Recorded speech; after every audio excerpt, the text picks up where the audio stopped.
Bora lá. Gente, olha, agora eu vou falar da forma fatorada da equação do segundo grau, tá? O que seria a forma fatorada? Olha lá. Primeiro nós temos a forma parcelada, que eu já comentei com vocês, ax ao quadrado mais bx igual a mais bx mais c igual a 0.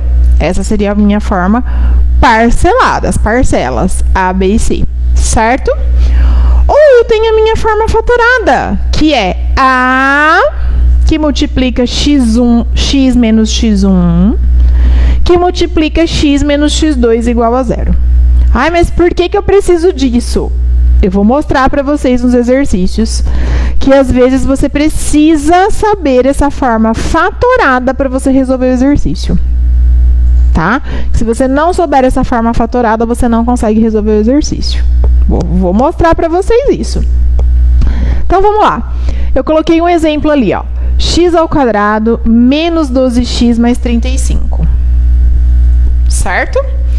Então, quando eu sei as raízes, agora é diferente, ó. Quando eu sei as raízes, quando o exercício me dá o valor da raiz, certo? Quando eu sei o valor da raiz, x1 e x2, ó, eu posso colocar na forma fatorada. Qual que é a forma fatorada?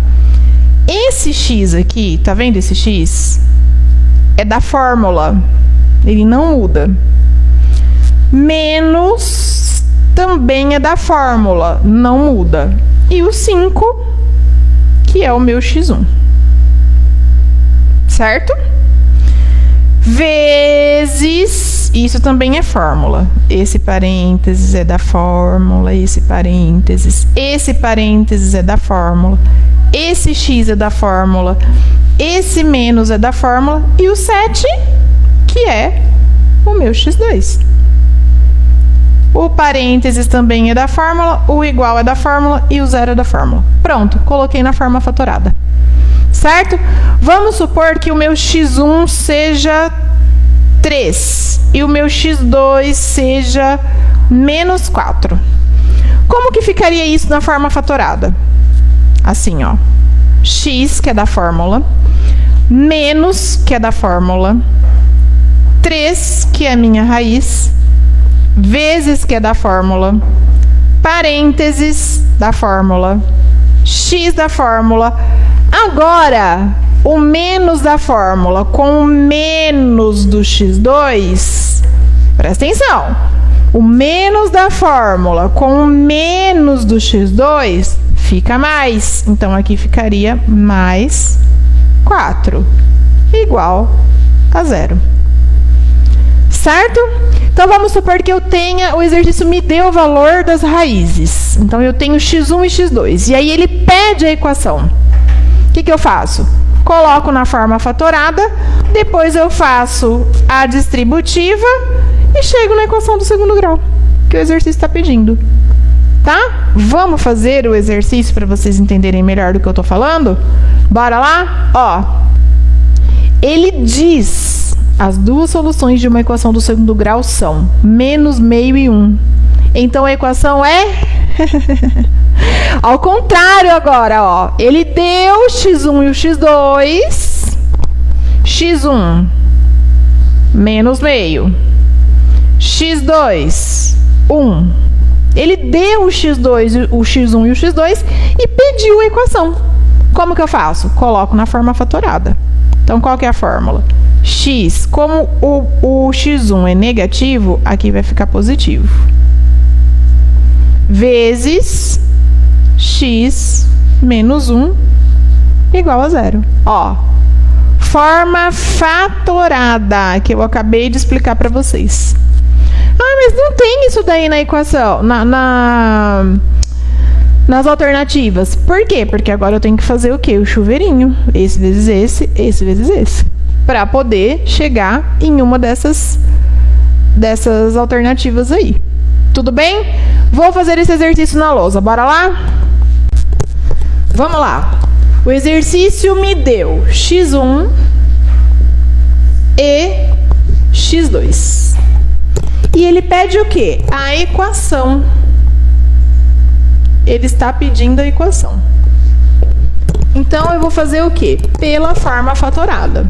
Então, qual que é a fórmula? X menos x1 vezes x menos x2 igual a zero.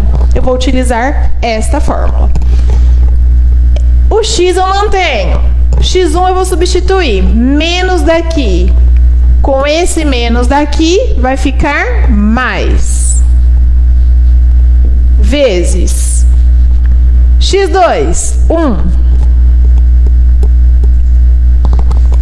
Pronto, substituí o x1 e o x2. Ok? E agora? Agora eu faço a distributiva.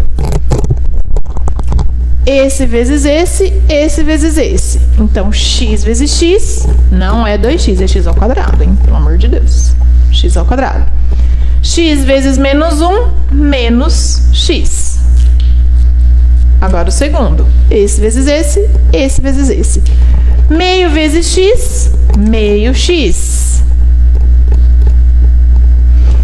Meio vezes menos 1, menos meio. Igual a zero. O que é esse meio x aqui? É meio vezes x. Então, aqui eu ponho 1 e faço em cima, embaixo, embaixo. X quadrado menos x mais 1 vezes x, x. 2 vezes 1, 2. Menos meio igual a zero. Quem já visualizou que tem que fazer MMC nisso daqui? Tenho que fazer, porque aqui eu tenho denominador, aqui eu não tenho. Então, eu preciso fazer MMC. Vou fazer MMC antes e depois do igual? Melhor fazer antes e depois do igual, porque daí eu posso cortar o denominador, certo? Então, vamos lá.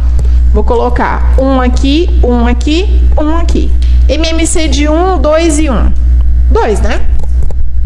Faço um traço só, ponho 2 aqui. Divido na terra, multiplico no céu. 2 dividido por 1, 2. 2 vezes x ao quadrado, 2x ao quadrado. 2 dividido por 1, 2. 2 vezes x, 2x. 2 dividido por 2, 1. 1 vezes x, x. 2 dividido por 2, 1. 1 vezes 1, 1. 2 dividido por 1, 2. 2 vezes 0, 0. Pronto. Tirei MMC antes e depois do igual, cortei o denominador. Vamos continuar aqui. Então, ficou 2x quadrado menos 2x mais x menos 1 igual a zero. E agora, o que eu faço? Consigo juntar alguém? X quadrado eu só junto com x quadrado. X eu só junto com x e número sozinho só junto com número sozinho. Então, aqui eu só vou conseguir juntar os dois que estão com x, né? Então, 2x quadrado menos 2x mais x significa menos 2 mais 1. Subtrai e mantém o sinal do maior. Então, fica menos x. Menos 1 igual a zero.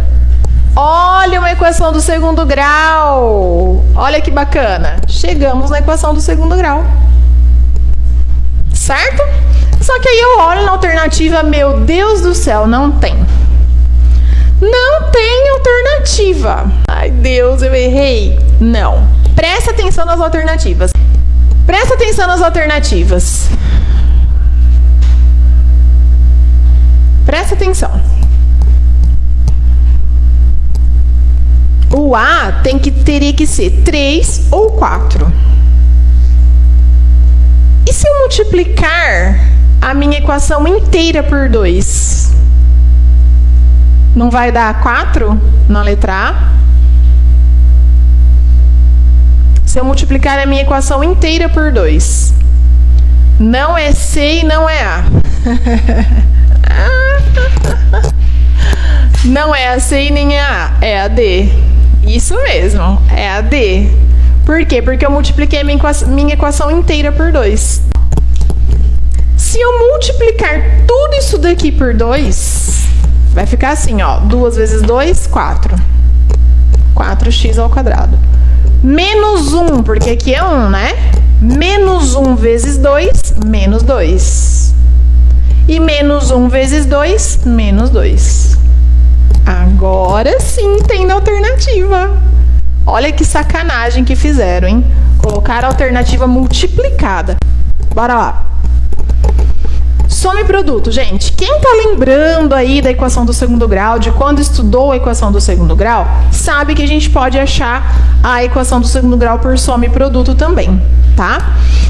Essa soma e produto seriam as relações de Girard, que foi o cara que descobriu essa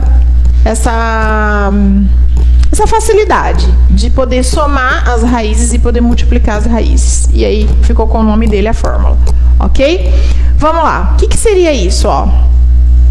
Sabe o x1 e o x2 que a gente acha lá quando a gente faz Bhaskara? Pois é. Se eu somar x1 e x2, ó, x1 mais x2 é menos b sobre a. Mas que b é esse? Aquele b da equação lá do a, b e c. Tá? E se eu multiplicar x1 e x2, eu tenho c sobre a. Eu vou escrever aqui, ó, para vocês. Não vou nem falar, só vou escrever. Tá bom? Deu para entender? Deu para entender? Bora lá, fazer exercício que vocês vão entender melhor isso daqui. Vamos lá! Os números MN, mas MN não é letra? O exercício está dizendo que são números, então são números. MN são as raízes da equação. 4x ao quadrado mais 4rx mais r ao quadrado menos 9 igual a 0. Que equação estranha que é essa que tem duas letras? Pode ter. Qual, então, é o valor de m mais n? Aí você olha e fala, minha Nossa Senhora, os números m e n são as raízes. Olha, ele está afirmando que m e n são raízes. Se m e n são raízes, o que é o m? x1. E o que é o n? x2. Certo? Tá. E o que ele pede? M mais n. M mais n é o que ele pede. Então, ele quer x1 mais x2. Concorda? O que ele quer é x1 mais x2. Porque m mais n é a mesma coisa que x1 mais x2. Ok essa interpretação? Tudo bem? Deu para interpretar bem isso daí? Que agora a gente vai fazer os cálculos. Essa é a fórmula. Então, se ele quer m mais n, ele quer x1 mais x2. Pelo enunciado, pela interpretação que a gente fez do enunciado. Então, se a minha fórmula se a minha equação é 4x ao quadrado mais 4rx mais r ao quadrado menos 9 igual a 0. Quem é o a mesmo? O a é sempre quem acompanha o x ao quadrado. Então, esse é o a. Quem é o b? O b é sempre quem acompanha o x. Quem que está acompanhando o x aqui? Tudo isso daqui. Então, tudo isso daqui é o b. E o c? O c é o que sobrou. É o termo independente, é o que sobrou. Então, tudo que sobrou é o c. Agora eu vou colocar na fórmula. x1 mais x2 é igual a menos b sobre a.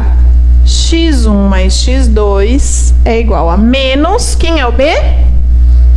4r. Então, menos 4r. Quem é o a? O a é 4 sobre 4. Certo? Continuando aqui. x1 mais x2. Se eu tenho 4 em cima e 4 embaixo, eu posso simplificar ou cancelar. No caso, como eles são iguais, eu cancelo. Vamos. x1 mais x2. Aqui, como eles são iguais, eu cancelo, certo? Então, menos r. x1 mais x2 vale menos r. Se x1 mais x2 vale menos r, e x1 é m, e x2 é n, então m mais n também vale menos r. Letra A. Que legal.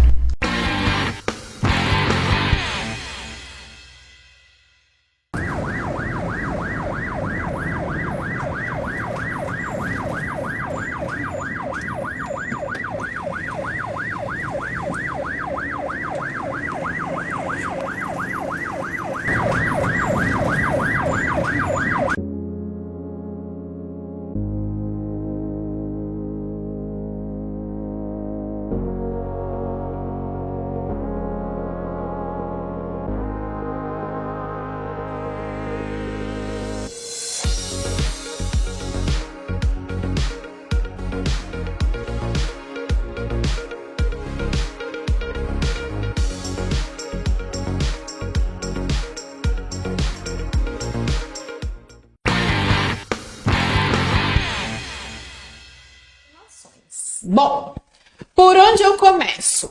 Pelas potenciações, a gente já sabe, mas o que eu faço com essas potenciações? Eu vou inverter aqui? Nesse caso, a gente não vai inverter, eu vou resolver aqui primeiro, tá? Então, primeiro eu vou resolver o que está dentro do parênteses. O que tem dentro do parênteses? Uma divisão e uma multiplicação. Eu vou resolver a multiplicação primeiro. Então, aqui, ó. Vou resolver aqui primeiro. Então, esse eu vou copiar. Esse também eu vou copiar. E vou resolver aqui. Como que eu resolvo uma multiplicação quando eu tenho bases iguais? Junto numa base só e somo o expoente. Sempre que eu tenho uma multiplicação com bases iguais, eu vou fazer isso. Juntar em uma só e somar os expoentes, ok? Tá. E agora, quanto que dá essa soma? Quanto que dá 5 mais 5 terços? Vou fazer aqui do lado, ó. 5 mais 5 terços, MMC. 3 dividido por 1, 3. 3 vezes 5, 15.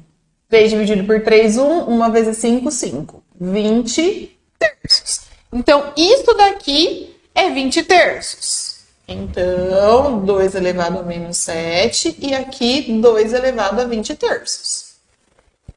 Ok? Tá, o que eu vou fazer agora? Já resolvi a multiplicação. Agora eu vou fazer a divisão. Então, fica esse daqui de fora, por enquanto, eu vou copiar.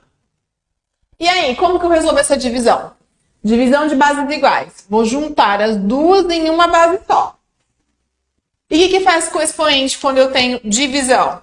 Subtrai o expoente, não é isso? Então, esse menos esse aqui. Deixa eu colocar o menos mais para cá. Então, vai ficar menos 7 menos 20 terços. Porque está dividindo. Na divisão, eu junto em uma só e subtraio o expoente. Ok? Continuando aqui. Como que vai ficar agora? Esse menos 7 menos 20 terços. Vou calcular aqui do lado também, ó. Menos 7 menos 20 terços. Como é menos no meio, MMC de novo. Coloco 1 aqui, 3 dividido por 1, 3. 3 vezes 7, 21. 3 dividido por 3, 1. 1 vezes 20, 20. Menos 21 menos 20, menos 41. Menos 41 terços. Certo? Tá, já resolvi a divisão. E agora, o que eu tenho aqui? Uma multiplicação. Sempre quando eu tenho um parênteses e não tenho nada, nenhum sinal antes do parênteses, significa o quê? Que tem uma multiplicação ali invisível. Então, aqui é uma multiplicação. Na multiplicação, como que eu faço? Igual eu fiz aqui, ó. conserva a base, junto as duas em uma só e faz o que com o expoente? Soma o expoente. Então, esse mais esse aqui. Então, vai ficar 1/3 mais da conta e menos 41/3 do outro expoente. Certo? Vamos lá. E agora? Eu faço esse joguinho de sinal aqui, ó. Mais com menos. Por que eu coloquei parênteses aqui nesse expoente? Porque ele é negativo, tá? Como ia ficar dois sinais juntos, aí eu coloco um parênteses quando acontece isso. Para separar os sinais, ok? Aí mais com menos, menos. Então, aí eu tiro o parênteses. 1/3 menos 41/3. E onde foi parar o mais? No joguinho de sinal. Mais com menos. Virou menos. Certo? E agora? Preciso fazer MMC aqui, ó, para juntar esses dois? Não preciso, porque já está com o mesmo denominador. Então, vai ficar um denominador só para os dois. 1 menos 41. Quanto que dá 1 menos 41? Menos 40. Porque o sinal sempre fica do maior. Então, menos 40 sobre 3. Vamos lá? Bom, como que eu começo esse exercício? Olha, este exercício, por que que ele não é tão complicado? Porque são todas base 2. Quando eu tenho bases iguais, gente, nossa, você tem que levantar as mãos para o céu e falar, meu, meio caminho andado. Tá? Já foi, assim, meio caminho andado mesmo as bases serem iguais. Mas o 516, a base não é igual. Então, o que eu faço com esse número que tá diferente? Eu vou fatorar ele. Só que tem um probleminha. Esse 516 no livro, ele tá com um errinho, tá? Ele, na verdade, ele não é 516, ele é 512. Então, alterem aí, por favor. Aqui é 512. Tá? Então, vamos lá. Pego esse 512, então, e faço o quê? Fatoro ele para ver se eu consigo chegar na base 2 também. Para ficar tudo 2. Porque eu tendo bases iguais, eu consigo usar o quê? As propriedades. As propriedades de potenciação e as propriedades de radiciação. Ok? Então, vamos lá. 512 fatorando. Por 2, porque ele é par, né? Lembra das regras de divisibilidade? Vou dividir por 2 porque ele é par. Quando eu divido por 2, lembra que eu ensinei vocês aquela de dividir o número na metade? Então, metade de 500, 250. Metade de 12, 6. 256. É par, então dá por 2 de novo. Metade de 250, 125. Ou então eu posso pensar, metade de 200, 100. Metade de 50, 25. E metade de 6, 3. 128. Olha como fica mais fácil. Tá par ainda, então por 2 ainda. Metade de 100, 50. Metade de 20, 10. E metade de 8, 4. 64. Eu só posso fazer isso quando eu divido por 2. Por 2. Metade de 60, 30. Metade de 4, 2. 32. Por 2 de novo. Metade de 30, 15. Metade de 2, 1. 15 mais 1, 16. Fica muito mais fácil dividir assim, né, gente? Muito mais rápido. Quem não conseguiu ainda fazer desse jeito, dá uma treinadinha. Pega um número e vai fazendo, fazendo. Que aí, de tanto você treinar, você acaba dominando a técnica. 16 dividido por 2, 8. Por 2, 4. Por 2, 2. Por 2, 1. Acabou a minha fatoração quando dá. Então, eu tô fazendo a fatoração pra quê? Pra deixar na base 2. Eu não tô fazendo uma fatoração pra fazer MMC. Eu não tô fazendo fatoração pra fazer MDC. É só para deixar na base 2. Então, o que eu vou fazer? Eu vou contar quantas vezes o 2 está se repetindo. 1, 2, 3, 4, 5, 6, 7, 8, 9. Então, significa o quê? Que 512 é a mesma coisa que 2 que repete 9 vezes. Certo? Então, 512 é a mesma coisa que 2 a nona. Então, lá no lugar do 512, eu vou colocar o quê? 2 elevado a 9. Então, vai ficar Z igual. Raiz de 2 aqui. Esse eu copio.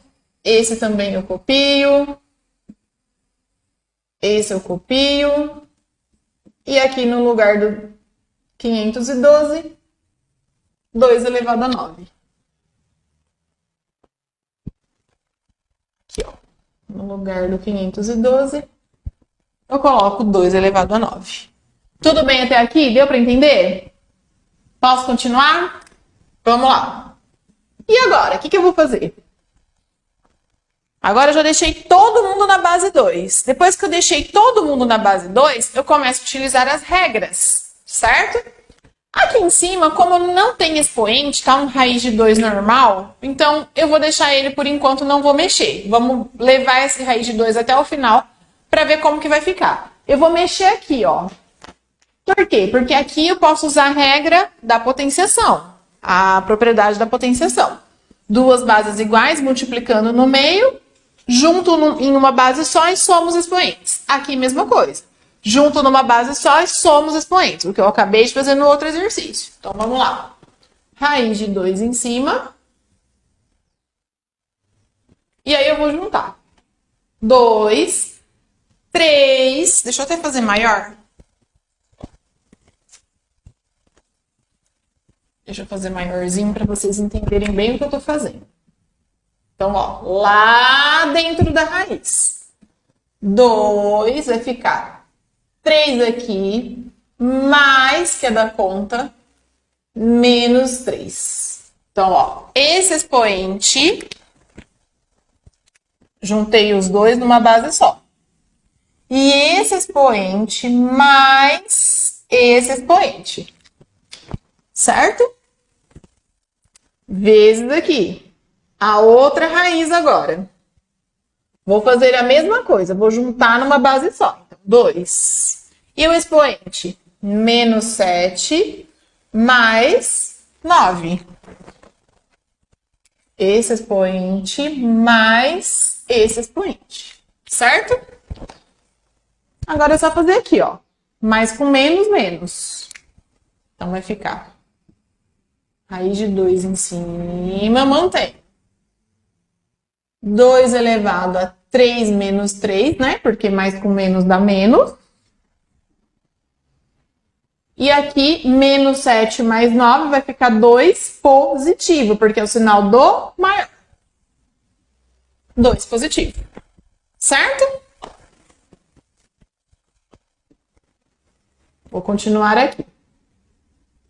Então, Z vai ficar raiz de 2 em cima.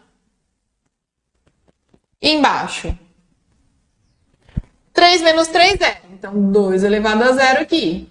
Olha a regrinha lá de 2 elevado a 0, hein? E aqui, 2 elevado a 2. Raiz de 2 em cima. 2 elevado a 0 é quanto mesmo? Todo número elevado a 0 é 1. Então, aqui vai dar 1. E 2 ao quadrado?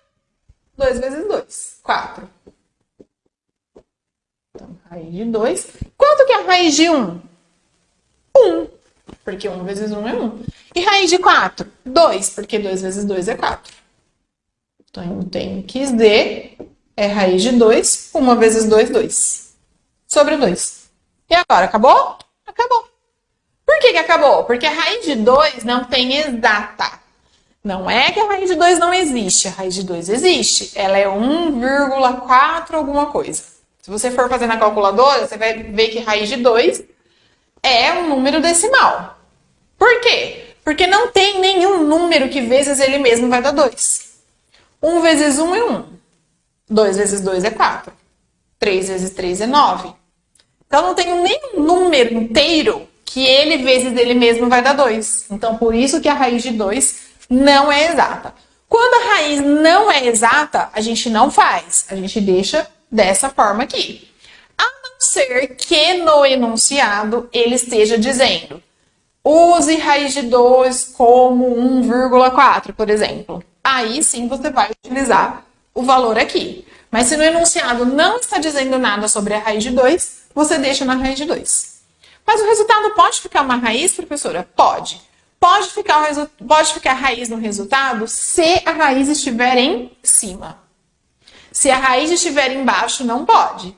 Se der um resultado com raiz embaixo, aí a gente tem que racionalizar, que vai ser o nosso próximo conteúdo.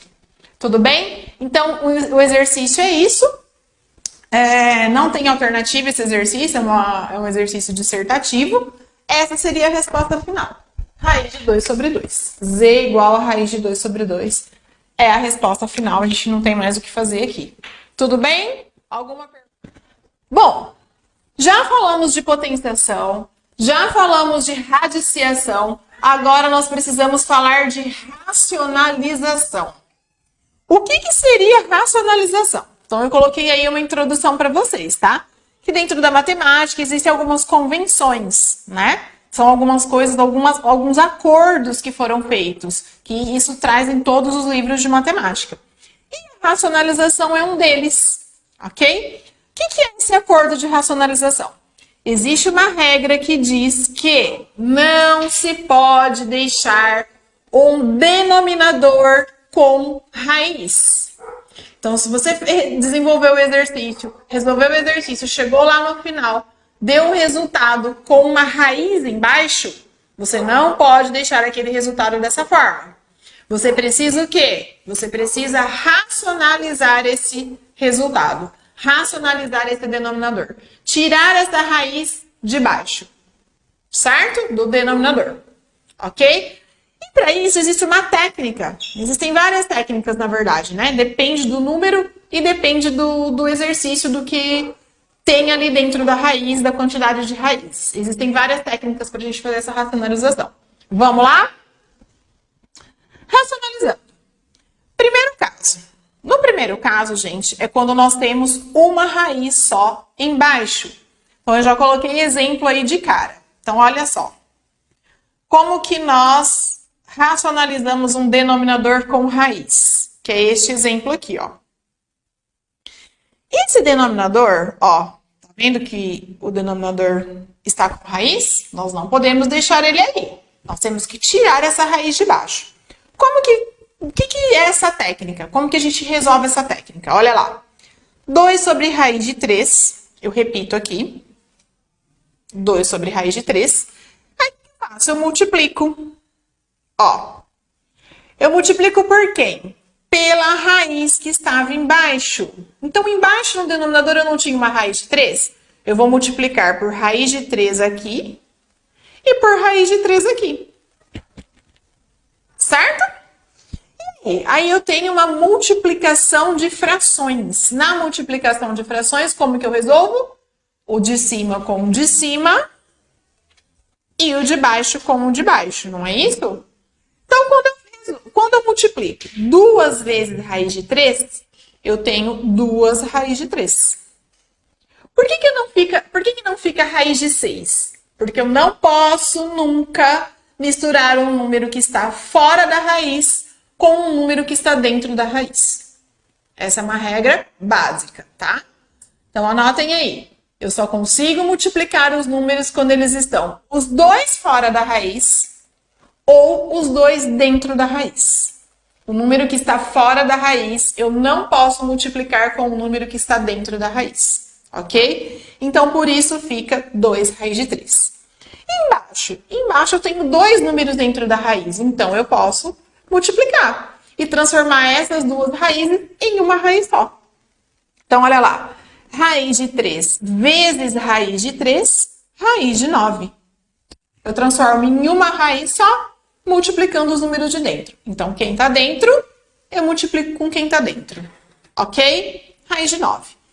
Tá, aí em cima, como que eu resolvo 2 raiz de 3? Não tem como. porque eu não posso misturar o número que está fora com o número que está dentro. Então, permanece 2 raiz de 3. Embaixo, raiz de 9, nós já sabemos que é 3, porque 3 vezes 3 é 9, certo? Então, esse é o meu resultado. 2 raiz de 3 sobre 3. Eu posso simplificar esse 3 que está dentro da raiz com esse 3 que está embaixo, fora da raiz? Jamais. Jamais eu poderia fazer isso. Por quê? Porque um número está dentro e o outro está fora. Eu não posso trabalhar com números que estão dentro e fora. Só quem está fora com quem está fora. Então, o 2, que está ali em cima, que está fora, eu poderia simplificar com o número que está embaixo, se fosse um número divisível. Se fosse 4 embaixo, por exemplo, aí eu conseguiria dividir. Por exemplo, vou colocar aqui para vocês, ó. Se fosse assim, 2 raiz de 3 sobre 4. Aí sim eu conseguiria simplificar. Por quê? Porque ó, o 2 está fora e o 4 está fora. Aí eu consigo simplificar em cima por 2 e embaixo por 2. Então, eu simplificaria ali em cima por 2, sobraria quanto? 1, né? Então, ficaria 1 raiz de 3 em cima. E embaixo, quanto ficaria embaixo? 4 dividido por 2, 2. Continuo? Sim, continuo. Por quê? Uma raiz de 3, raiz de 3, né? Então, como que ficaria aqui? Raiz de 3 sobre 2, nesse caso. Certo, pessoal? Então, é isso. Eu consigo simplificar o número que está fora com o número que está fora. Eu consigo multiplicar ou dividir número que está fora com o número que está fora. E número que está dentro com o número que está dentro também. Fora isso, não consigo fazer mais nada. Tudo bem? Tranquilo? Olha lá um outro exemplo. 1 sobre raiz de 2. Como que eu faço 1 sobre raiz de 2? Não posso deixar essa raiz de 2 embaixo. Então, olha lá. Repito aqui. E aí, multiplico por raiz de 2 em cima e raiz de 2 embaixo. Aí, eu faço 1 vezes raiz de 2, raiz de 2. Raiz de 2 vezes raiz de 2, raiz de 2 ao quadrado. Ou seja, raiz de 4. Certo? No exercício anterior, eu fiz direto. Aqui, eu coloquei 2 ao quadrado. É a mesma coisa, porque 2 ao quadrado é 4. Então, raiz de 2 vezes raiz de 2 é a mesma coisa que raiz de 4. E raiz de 4 é 2. Então, raiz de 2 sobre 2. Olha lá, o denominador não ficou com raiz. A raiz foi para o lado de cima. Então, é isso que consiste essa técnica de racionalização. É você retirar o denominador com raiz. Deixar o denominador sem raiz. Ok?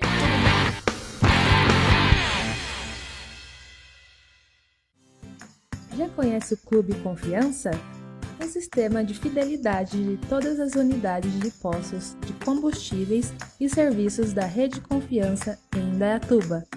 Através de um pequeno cadastro em qualquer abastecimento ou consumo nas conveniências e serviços da Rede Confiança, acumule pontos e resgate em prêmios. Confiança no nome e no combustível também. Para saber mais, confira nossas redes sociais.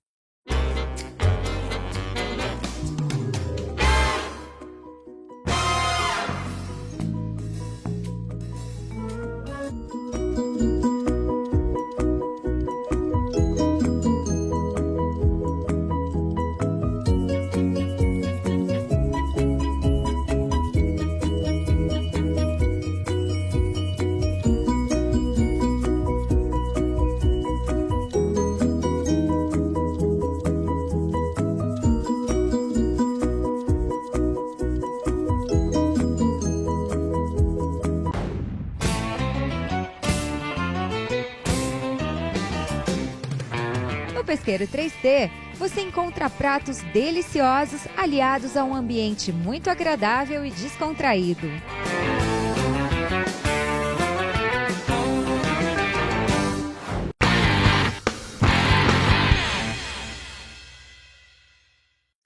Relações desarmônica intraespecíficas, ou seja, relação que dá errado entre as mesmas espécies. Pessoal, às vezes acaba dando errado aí com pai, com mãe, com namorado, ou seja, relação que não dá certo entre as mesmas espécies. Que vocês têm aí bastante, sempre vocês usam, que é o quê? O louva-a-Deus, né? A viúva negra, sim, acaba tendo aí uma relação onde causa um prejuízo, né? Quando o indivíduo consome uma parte ou total parte da mesma espécie. Canibalismo, sim, é quando a aranha come o seu macho, a viúva negra, tá? É quando você tem a parte inteira ou parte dela sendo devorada, sendo comida.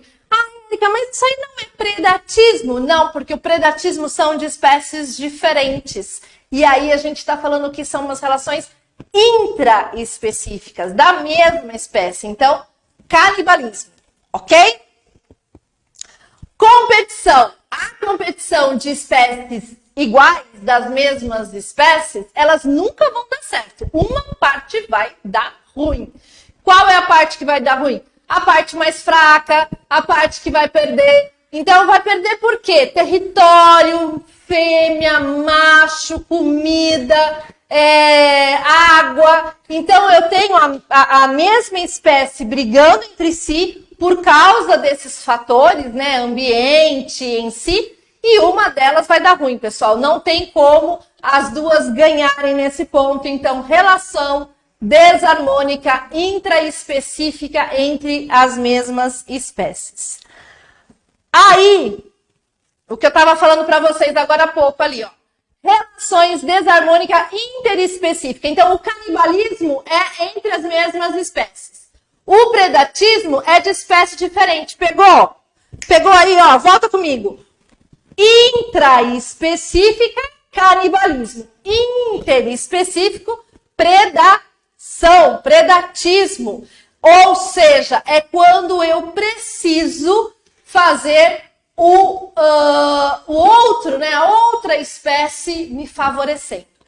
Muito, muito comum ser caça, ser território, ser água, ser ambiente, ser fêmea, tá? Se eu vou ter aí uma fêmea entrando no meu bando, eu vou fazer ela embora fazendo o predação. Mas você está falando que é de espécies diferentes, mas eu tenho espécies que acabam tentando se favorecer. Então, por exemplo, existe um tipo de gato de mato, gato do mato, gato selvagem, que ele tem as glândulas mamárias mais interiorizadas, elas são mais internas. Então, quando ela tem filhote, ela procura um outro animal que esteja amamentando e ela empurra seu filhote no meio da cria para que a mãe que está amamentando amamente o seu filhote junto. Neste caso, Erika, mas não vai causar mal. Mas você concorda que numa ninhada muito grande eu posso ter falta de leite para minha ninhada? Então, aí eu tenho essa questão de território mesmo, né? De tirar a fêmea do caminho, tirar esse filhote invasor para que eu não tire o alimento da minha ninhada. Então, tudo isso são relações desarmônicas que vai causar um prejuízo muito grande a outro. E, pessoal, não adianta assistir History Channel e chorar, porque isso é necessário. Então, quando você estiver assistindo lá um vídeo, né, onde você vê a onça, o leão correndo atrás do coelhinho, você fala, ai, que dó! Mas pensa o seguinte, esse leão, ele também tem filhotes para criar, ele também tem filhote para alimentar. Então, é uma cadeia, é uma teia alimentar que precisa ser alimentado, né? Não tem o que fazer, é natureza. O ruim é quando o homem interfere nisso. Quando o homem interfere e muda, né, esse ciclo, muda essa cadeia, faz intervenções aonde deixa as espécies sem opção, aí é ruim. Mas quando a gente está falando numa savana, por exemplo, numa savana onde você vê um leão correndo atrás de uma zebra, e isso, a biologia é muito legal por causa disso, ela faz esses links, pessoal. Então, por exemplo, eu posso estar dando essa aula, eu posso falar de Darwin. Quando você pensa que Darwin fala que não existe zebras míopes, é por quê? Porque ela foi caçada. E quando ela foi caçada por um leão numa relação desarmônica, onde esse leão precisava alimentar os seus filhotes. Então, automaticamente, eu não tenho zebras míopes passando descendentes míopes. A biologia é toda interligada. E você precisa ter esse clique. Quando você estiver estudando biologia, você tem que pensar assim, qual é o assunto que eu posso linkar com isso daqui? Qual é a matéria que eu já vi ou que eu estou estudando que eu posso linkar? O que o examinador, na hora da prova, pode pedir para mim tratando desse assunto? Então, esteja sempre ligado com o que você já viu e quanto mais conteúdo você for aprendendo, vai linkando com os assuntos dados para que você vá aumentando a sua rede de conhecimentos dentro da biologia. Tranquilo? Então, aí eu tenho a comparação de Darwin, quando ele fala das zebras míopes, com a relação desarmônica, aonde eu não tenho o que fazer. Eu vou servir de alimento ou eu vou caçar um alimento para minha ninhada, para os meus filhotes, para minha prole. Relação desarmônica interespecífica. Eu tenho aí indivíduos que se alimentam de uma parte viva da planta, né? Herbivoria, tá?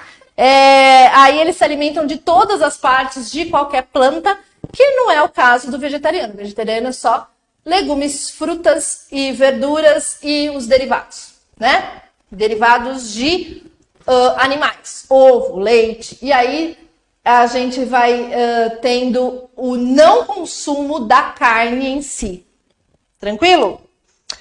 Relações desarmônica interespecíficas, que é uma competição interespecífica de recursos, tá? É a disputa de recursos entre as espécies. Então, assim, não morre ninguém. Mas, por exemplo, a comida, eles vão competir entre si, espécies diferentes competindo entre si, ambiente competindo entre si, mas não tem morte de nenhuma das espécies.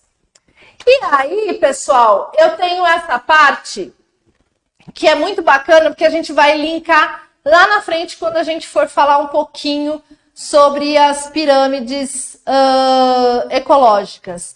Sobre as espécies invasoras, né? Então, espécies que o homem acaba introduzindo no meio ambiente e que vai sim causar impacto ambiental, né? Que vai causar problemas para esse ambiente. Eu não sei se vocês recordam, há um tempo atrás, algumas pessoas vieram pescar e trouxeram iscas que não eram nativas do Brasil.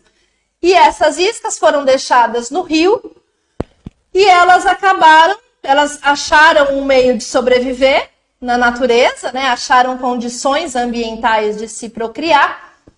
E aí elas não tinham predadores e elas foram aumentando, tiveram que ter intervenção do homem para acabar com essa infestação. Por quê? Eu acabo mexendo na cadeia alimentar, no controle biológico. Se eu não tenho ninguém que vai fazer a predação dessa espécie, automaticamente essa espécie vai acabar influenciando no que ela come.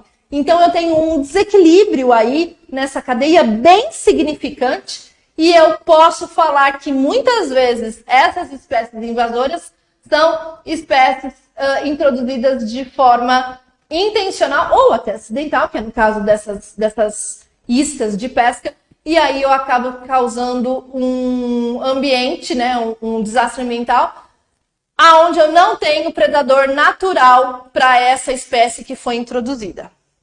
Ok? Continuando em relações desarmônicas interespecíficas, ou seja, de espécies diferentes, eu tenho o parasitismo. Parasita é todo aquele que vai viver de forma hospedeira em outra espécie.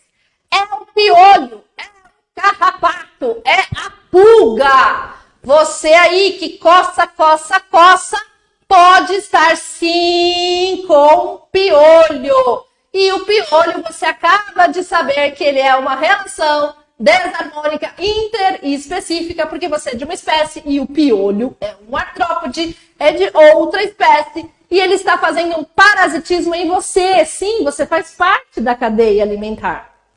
Ele é um animalzinho hematófago. Hematófago, marca aí na sua apostila, no seu caderno, no post-it. Grifa, faz estrelas, corações, pisca-pisca. Esta palavra você vai ver muito na biologia. Hematófago são animais que se alimentam de sangue. Hemato, sangue. Fago, comer. Comer sangue. Hematófago. Você já viu alguém morrer por causa de piolho? Não. Então, é uma relação que não leva o hospedeiro à morte, mas causa aí um grande transtorno para a vida do hospedeiro. Eu tenho dentro do parasitismo duas divisões, os ectoparasitas e os endoparasitas. Ecto, tudo que está do lado de fora. Endo, tudo que está do lado de dentro. Ecto são carrapatos, pulgas, piolhos e aí por diante. Endo, tudo que está aqui lá dentro. Lombriga, tênia, e é todo bichinho que cresce dentro de você. Ah, Érica, mas eu já vi que a lombriga pode matar. Sim, ela pode matar, mas em um caso aonde é exceção e não a regra, tá? A exceção é que quando tem uma infestação de lombriga, que a lombriga procura o fundo de luz, né? E ela acaba saindo pelo nariz e acaba fechando a respiração da pessoa. Aí ela acaba, mas por ter lombriga, não vai morrer, tá? Eu tive lombriga, você tem lombriga, tanta gente tem lombriga e não morre, beleza? Mas tem que tirar, viu, gente? Não pode ficar aí com verminose, não, porque causa outros problemas, anemia e assim por diante. Não é legal, né, pessoal? Nós temos que ter a vida legal, corpo legal, saúde bacana. Tranquilo? Falando em relações desarmônicas ainda de espécies diferentes, eu tenho o amensalismo. Associação de duas espécies diferentes em que uma inibe a outra. Quando você para pensar, lá na linha evolutiva, né, entre os seres vivos, que eu começo lá em vírus, reino monera, reino protista, reino fungi, reino plantar e reino animalia. Não é isso? A linha evolutiva, eu trago esses reinos. Os vírus, que não é reino, monera, protista, fungi, plantae e animalia. Então, eles são classificados de acordo com as suas estruturas e as suas partes de evolução. Então, é uma linha evolutiva, que eu vou aumentando o grau de especificidade das coisas, tá? Das funções desses órgãos. Bom, quando você olha o reino monera e o vírus, né, as bactérias e os vírus, e eu te perguntar assim, o que você prefere? Você prefere ter uma pneumonia viral ou uma pneumonia bacteriana? Ai, Érica, eu não prefiro nada. Tá bom, mas vamos supor que você tem que escolher. Eu prefiro uma bacteriana. Uma bacteriana, ela é muito mais forte, mais resistente. Ela não precisa de célula hospedeira. A bactéria, você vai me trazer N argumentos. Eu tenho certeza que você já estudou o reino monera e você está afiado no reino monera e você sabe exatamente o que você vai me responder. Acontece que as bactérias, elas têm o quê? Antibiótico. Os vírus não.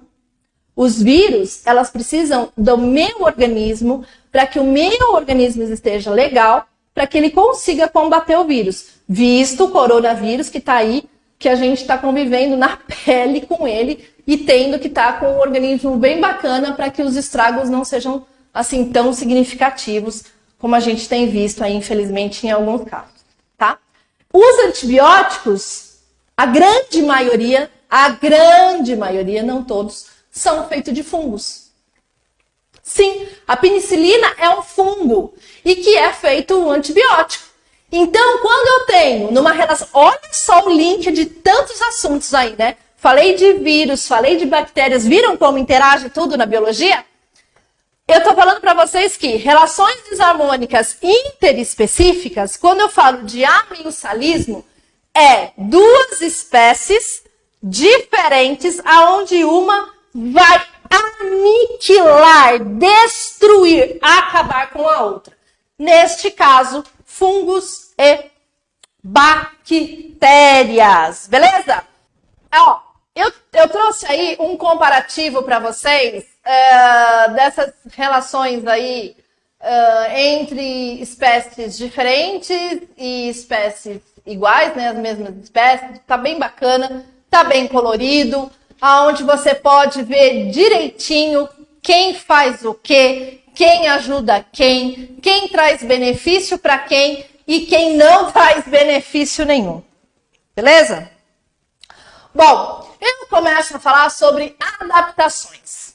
Essas adaptações, pessoal, a grande maioria delas, elas vão vir para somar a sobrevivência das espécies na natureza, nos ecossistemas, nos ambientes.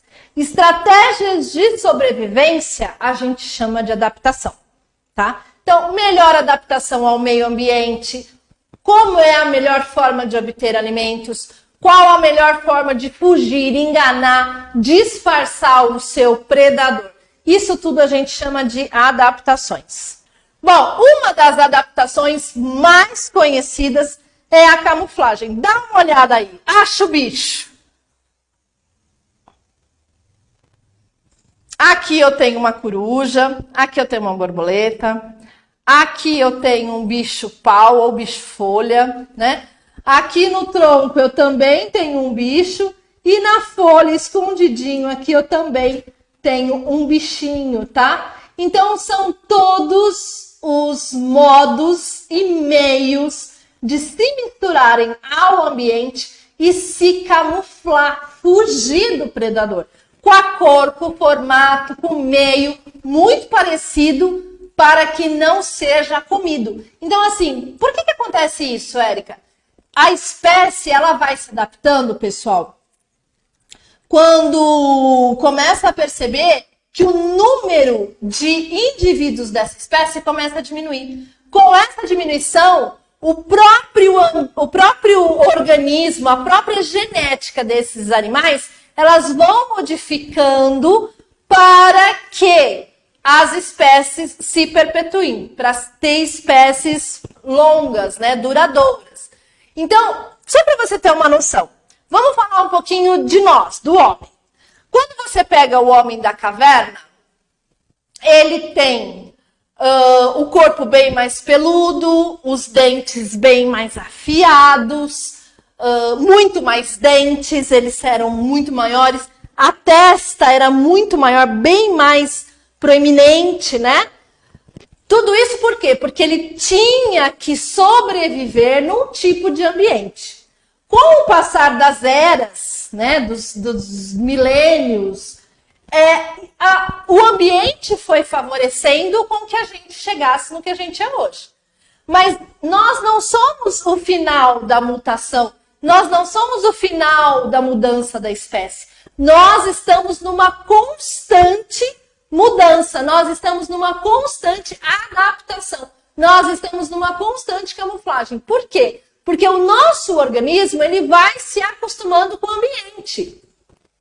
Então, pode ver, nós temos muito menos dentes. Porque hoje nós temos o quê? O que é isso? Trem, Érica? Não, panela de pressão. A panela de pressão, ela trouxe um alimento muito mais mole para você. Aonde você não precisa mais pegar a caça e comer uma caça viva. Você não precisa mais dilacerar com seus dentes pontiagudos, né? Você tem alguma coisa que amolece a carne para você. Isso tudo é adaptação ao meio, adaptação aonde se vive. E esse bichinho aí, esse tipo de adaptação à camuflagem, mostra pra gente uma forma de sobreviver. Uma forma de sobreviver é a camuflagem. Outra forma de sobreviver é o mimetismo, tá? O mimetismo também é uma forma de sobrevivência. É uma forma de você ficar livre de não morrer na boca do predador. O que é isso? Bom, o mimetismo é o seguinte, eu tenho espécies que realmente são venenosas, são mortíferas, são letais. E tem espécies que não são mortíferas e nem letais. O que eu faço para sobreviver? Eu não sou letal, eu não sou mortífero, mas eu mudo a minha morfologia, os meus sons, o meu cheiro, o meu comportamento, fico igual uma espécie que é mortal e vivo minha vida tranquilamente. Mas como que eu sei, Érica, que eu não posso comer essa e posso comer essa? Na verdade, para você não correr o risco, você não come nenhuma. Porque os seus ancestrais foram morrendo comendo isso, automaticamente a gente não come. Isso a gente passa geneticamente para os nossos futuros indivíduos, né? Para nossas gerações futuras. A gente vai passando essa informação genética aonde eu tenho riscos e o que eu não tenho riscos. Então, o mimetismo é, eu vou ficar igual a alguma coisa que é muito ruim e eu consigo me safar aí de ser predado, de ser morto. Exercício de fixação. Leia com atenção na tela. Muito bem, pessoal. Vamos lá, eu vou ler com vocês. A erva de passarinho é uma planta que cresce sobre as árvores e que possui raízes que penetram no tronco da hospedeira, sugando a seiva desta até levá-la à morte.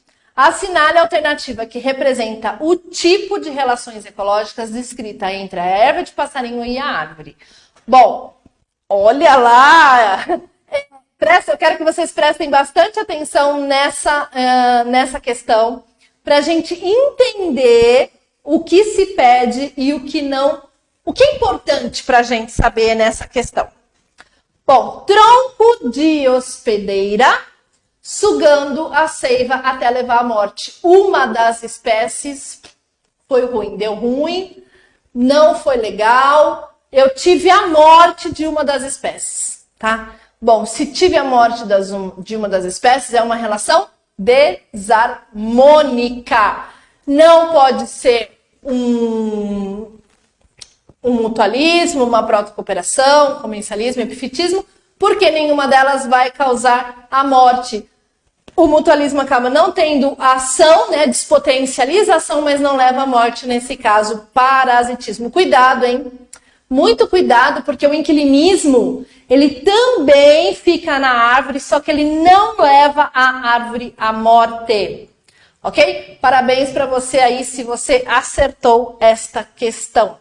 Vamos lá, mais uma questão aí na sua tela. Vamos lá. Vou ler com vocês, pessoal. A planta do gênero Crotalária está sendo cultivada em terrenos baldios, quintais, jardins, vasos e margens de rios, porque atrai a libélula, cuja larva se alimenta da larva do mosquito Aedes, transmissor dos agentes causadores da dengue e da febre amarela, da chikungunya e da zika, né? Tem mais duas coisas aí que não estão nesse exercício. A libélula põe seus ovos em água limpa e parada, da mesma maneira que o Aedes. A crotalária é uma planta pouco exigente e conta com bactérias fixadoras de nitrogênio, tornando seu crescimento mais rápido. É bastante utilizada como adubo verde, em rotação com diversas culturas e enriquecimento do solo. O texto permite destacar os seguintes tipos relacionados entre os indivíduos citados. O texto permite destacar os seguintes tipos de relacionamento entre os indivíduos citados. Vamos lá. Letra A, simbiose, inquilinismo e parasitismo. Letra B, mutualismo, comencialismo e predatismo. Letra C, mutualismo, parasitismo e predatismo. Epifitismo, predatismo e parasitismo ou comencialismo, inquilinismo e predatismo. O que é importante você entender aí? Olha lá. Larva que se alimenta de larva. Então, eu tenho o quê? Um predatismo. Olha lá, larva que se alimenta de larva. Tenho também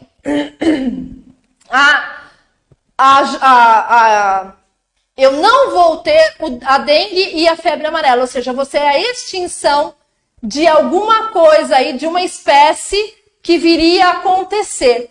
Um parasitismo. Então, eu tenho uma espécie que vai ser aniquilada, que é o parasitismo. Bactérias fixadoras de nitrogênio, lembra que eu falei que separadas elas despotencializam? Mutualismo. Então, a letra correta é letra C. Mutualismo, parasitismo e predatismo são as relações ecológicas presentes nessa questão. Beleza?